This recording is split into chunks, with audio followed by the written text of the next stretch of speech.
13 বছরের এই মেয়ে কি হতে যাচ্ছে উত্তর কোরিয়ার পরবর্তী স্বৈরশাসক?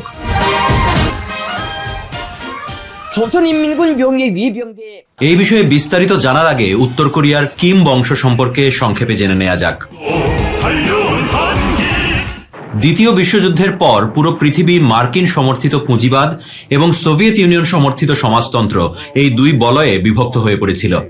সেই সুযোগে সোভিয়েত সমর্থনে কোরীয় উপদ্বীপের উত্তর অংশ দখলে নিয়ে 1948 সালে কমিউনিস্ট গণপ্রজাতন্ত্রী উত্তর কোরিয়া প্রতিষ্ঠা করেন কিম বংশের কিম ইল সুং।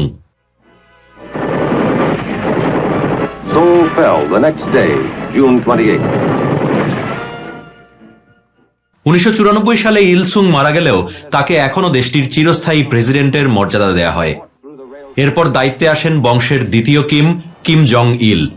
তার অধীনে পরমাণু অস্ত্রধারী দেশে পরিণত হয় উত্তর কোরিয়া।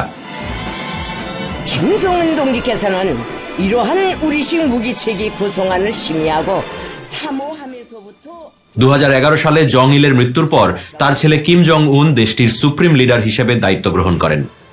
বিভিন্ন রাষ্ট্রীয় আয়োজনে মাঝে মধ্যেই জং উনের অনুপস্থিত থাকার মধ্যেই জং উনের স্বাস্থ্যের অবনতি নিয়ে নানা কথা উঠে এসেছে আন্তর্জাতিক গণমাধ্যমে।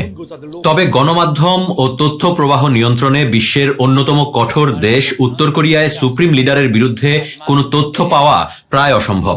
국방 건설 전략에 대하여 다시금 강조하시면서 북 경의하는 김정은 동지께서는 핵 전략 무기들을 আগে এই 13 বছরের মেয়ে জনসমক্ষে তেমন আসতেন না, কিন্তু সম্প্রতি নানা সরকারি আয়োজনে তার নিয়মিত উপস্থিতি এমন জল্পনা কল্পনার জন্ম দিয়েছে। ইনি কিম জং উনের মেয়ে কিম জু আয়। 2022 সালে বাবার সঙ্গে একটি মিসাইল উৎক্ষেপণের আয়োজনে তাকে প্রথম প্রকাশ্যে দেখা গিয়েছিল। এরপর থেকেই রহস্যময় শিশু থেকে হাই প্রোফাইল ব্যক্তিত্বে পরিণত হয়েছেন জু আয়। এখন তাকে নিয়মিতই বিভিন্ন সামরিক উদযাপন এমনকি কূটনৈতিক আয়োজনেও যোগ দিতে দেখা যাচ্ছে। সম্প্রতি বাবার সঙ্গে একটি ট্যাঙ্ক চালাতে দেখা গেছে কিম জু আয়কে। 탱크의 전투적 성능을 다시금 묘의하시면서 다음과 같은 견해를 피력하셨습니다. এক সময় ঠিক একইভাবে উত্তর কোরিয়ার বর্তমান নেতা কিম জং উনকে জনসমক্ষে ধীরে ধীরে পরিচিত করে তুলেছিলেন তার বাবা কিম জং ইল। ফলে প্রশ্ন উঠেছে, কিম জং উনও কি ধীরে ধীরে তার মেয়েকে উত্তর কোরিয়ার পরবর্তী শাসক হিসেবে গড়ে তুলছেন?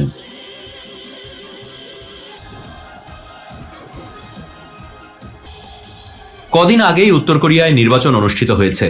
আগে থেকেই জানা ছিল কে জিততে যাচ্ছেন। 99.93% ভোট পেয়ে কিম জং উনি আবার এসেছেন উত্তর কোরিয়ার ক্ষমতায়।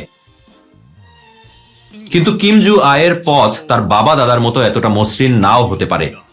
উত্তর কোরিয়ার চরম পিতৃতান্ত্রিক সমাজে একজন নারীর নেতৃত্ব নাও মেনে নিতে পারেন উচ্চপদস্থ এবং ক্ষমতাশালী সামরিক কর্মকর্তারা। জং উন বেঁচে থাকতেই তার মেয়েকে পর্যাপ্ত ক্ষমতাবান করে যেতে না পারলে উত্তর কোরিয়ার শক্তিশালী সামরিক বাহিনীর হাতে কিম বংশকে হয়তো প্রায় 8 দশকের শাসন ক্ষমতা হারাতে হতে পারে। কেউ কেউ আবার ধারণা করছেন অন্য কোনো সম্ভাব্য পুরুষ শাসককে আড়াল করার জন্য কিম জং উন তার মেয়েকে সামনে আনতে পারেন। তবে খুব শিগগিরই হয়তো স্পষ্ট হয়ে যাবে কিম জু আয় কি কেবলই কিম জং উনের মেয়ে হিসেবেই প্রকাশ্যে আসছেন, নাকি দেশটির পরবর্তী স্বৈরশাসক হওয়ার প্রস্তুতি নিচ্ছেন। 데 대하여 만족을 해라.